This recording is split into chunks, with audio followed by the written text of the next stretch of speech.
نظر جھکی ہو شرم گاہ محفوظ ہو۔ حضرت امام باقر رضی اللہ تعالیٰ عنہ سے کسی نے کہا حضور مجھے کوئی ایسی نفلی عبادت بتائیں جو سب عبادتوں سے افضل ہو، میں وہ والی کرنا چاہتا ہوں۔ لوگ کوئی وظیفہ بتاتا ہے، کوئی وظیفہ بتاتا ہے، کوئی وظیفہ بتاتا ہے، تو مجھے نہ آپ نفلی عبادات میں سے وہ عبادت بتائیں جو سب سے زیادہ افضل ہو۔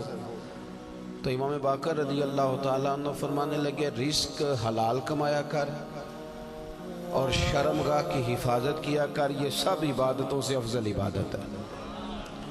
ان دو چیزوں پر توجہ دے۔ پتہ کیا ہوتا ہے کہ انسان جب کسی چیز کو دیکھتا ہے نا، یہ جو حکم دیا گیا نا نظریں جھکا کے رکھو، جب انسان کسی چیز کو دیکھ لیتا ہے اور پھر اسے بھا جاتی ہے، پھر اس کے لیے انسان کا ذہن، دل، طبیعت منصوبہ سازی کرتی ہے۔ مجھے کوئی چیز اچھی لگ گئی، کوئی پہننے کی گھڑی اچھی لگ گئی، اب وہ سب سے پہلے میری نظر نے دیکھی ہے، میری نظر اس پہ ٹکی ہے، تو اب میں کوشش کروں گا، پوچھوں گا کتنے کی ہے، پھر میں کوشش کروں گا کہ اتنے پیسے جمع ہو جائے تاکہ میں حاصل کر سکوں۔ میرا سارا ذہن، میری صلاحیتیں کوشش کریں گی کہ وہ گھڑی حاصل کر لی جائے۔ ہمیں یہ جو حکم دیا گیا تھا نا کہ بد نظری سے بچو، اور بد نظری سے مراد صرف عورت کو دیکھنا ہی بد نظری نہیں۔ علماء سے مسئلہ پوچھ لیجئے گا، بے ریش خوبصورت لڑکا اس ذہن میں بہت سے وسوسے شیطان پیدا کر دیتا ہے۔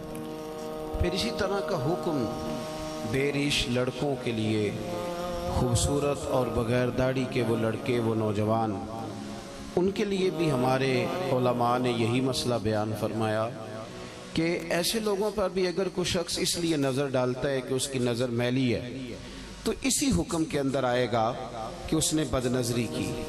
نبی رحمت صلی اللہ تعالیٰ علیہ وسلم نے نا اس کے سد باب کے طور پر، آپ مہربانی فرمائیں جی یہ کیمرے شیمرے، یہ ویڈیوز، یہ اسی کو سارا کچھ نہ سمجھ لیں، یہ مائک چلنا چاہیے اور لائٹ آن رہنی چاہیے، اس کے علاوہ باقی سارے کام ہوتے رہتے ہیں۔ اللہ تعالیٰ آپ کو خوش رکھے اور میری بات پر آپ توجہ دیں۔ دوستو،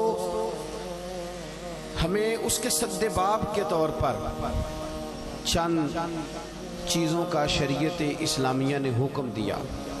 ایک تو یہ کہا کہ اپنی نظر کو جھکا کے رکھا جائے، انسان کی نظر بے دریغ ادھر ادھر نہ اٹھے، وہ اپنی طبیعت میں کوئی ایسا ہیجان پیدا کرنے سے ہی بچے کہ وہ میلی چیزوں کو دیکھے۔ پھر اس کے ساتھ ساتھ عورتوں کو حکم دیا گیا کہ وہ باپردہ رہیں، اپنی زینت کو ظاہر نہ کریں۔